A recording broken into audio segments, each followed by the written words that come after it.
మనకి పునర్జన్మ ఉంటుందా, ఉంటే ఎలా తెలుసుకోవచ్చు అన్న అంశం గురించి వివరిస్తామన్నారు. తెలియజేస్తారా అండి? తప్పకుండానమ్మా. ఆ వ్యక్తి తాను చనిపోయేటప్పుడు ఎలా చనిపోతాడు, ఆ వ్యక్తి చనిపోయిన తర్వాత అతనికి ఎటువంటి గతులు కలుగుతాయి, అంటే మన ఎటువంటి జన్మలు వస్తాయి, చనిపోయిన తర్వాత 10 రోజుల వరకు జరిగేటువంటి విశేషాలు ఇవన్నీ కూడా మనకి ధర్మశాస్త్రంలోనూ పురాణాల్లోనూ చాలా విస్తారంగా తెలియజేశారు. జనపతుడు అని చెప్పని ఒక గొప్ప యోగి.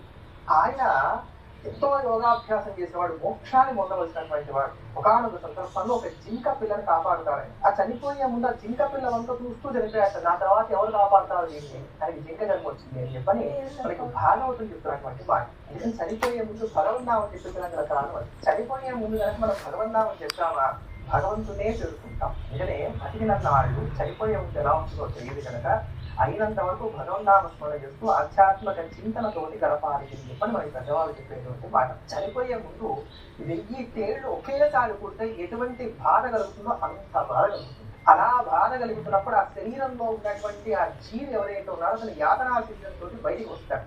ఆ బయటికి వచ్చినప్పుడు అతను బొటల వేయాలనుకుంటాడు. ఆ బొటల వేయాలంతో ఉన్న అతను తను ఉన్నటువంటి పార్థివ శరీరాన్ని చూసుకొని అయ్యో ఈ శరీరంలోంచి నేను వచ్చేసానే, నా పరిస్థితి ఇప్పుడు ఎట్లా అని చెప్పని బాధపడుతూ ఉంటాడు. అయితే ఈ అంకుష్ట మాత్రంగా ఉన్న అతనికి కాళ్ళు చేతులు ఉండవు, వాటిలో చేస్తున్నటువంటి వాడిగా ఉంటాడు. అంతా ఉంటే అలా తిరుగుతుంటే ఒక తెలక అలా వెళ్తుంటే ఎలా ఉంటుందో అలా ఉంటాడు అని చెప్పి గరుడ పురాణంలో చెప్తున్నటువంటి మాట. అయితే ఇంకా బయటకు వచ్చేసాడుగా. ఈ బయటకు వచ్చేటప్పుడు శరీరంలో 9 రంధ్రాలు ఉన్నాయి. 2 కళ్ళు, ఈ ముక్కు ఉండేటువంటి 2 వైపులా ఉండేటువంటి 2 రంధ్రాలు, 2 చెవులు, 1 నోరు, ఇవన్నీ కలపండి ఎన్నైనా 2, 2, 4, 5, 6, 7 కింద ఉండేటువంటి నాభికి కింద ఉండేటువంటి మూత్ర విసర్జన చేసే మల విసర్జన చేసేటువంటి ద్వారాలు 2 కలిపి 9 నర ద్వారాలు. ఈ 9 ద్వారాల్లో ఏదో ఒక ద్వారం నుంచి ఆత్మ బయటకు. ఈ 9 ద్వారాల్లో ఏ ద్వారం నుంచి ఇది బయటకు వచ్చిందనే దాన్ని బట్టి అతనికి తర్వాత ఎటువంటి జన్మ వస్తుందో మనకు తెలుస్తుంది.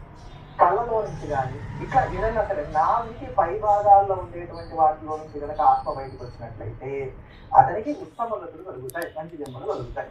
ఒకవేళ మలమూత్ర ద్వారాలు ఉన్నా కనుక అతని ఆత్మ బయటకు వచ్చినట్లయితే, అతని ప్రాణం కనుక పోయినట్లయితే కనుక అతనికి తిరియజ్ఞోనంలో అంటే జంతువులు గాను ఇంకోటి కానీ పుట్టడానికి ఆస్కారాలు ఏర్పడతాయని చెప్పని ధర్మశాస్త్రం చెప్పినటువంటి మాట.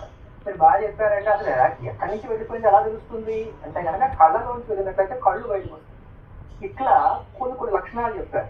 కింద అధోభాగాల్లో నుంచి గనక ప్రాణం పోయినట్లయితే కనుక మూత్ర విసర్జన చేయడం, మల విసర్జన చేయడం అనే దాన్ని మనం గమనించవచ్చును అని అన్నారు. అంతేగాక అతను మోక్షం పొందాలనుకుంటాం. అప్పుడు 9 దారులోంచి వెళ్ళడానికి లేదు, 10వ దారు ఉంటుంది. ఆ 10వ దారే మాడు. ఈ మాడు పలచబడి అది పగిలి అందులో నుంచి ఆ జీవి బయటకు వస్తారు. దీన్ని ప్రత్యక్షంగా చూసిన వారు ఉన్నారు. ఎవరంటే రమణ మహర్షి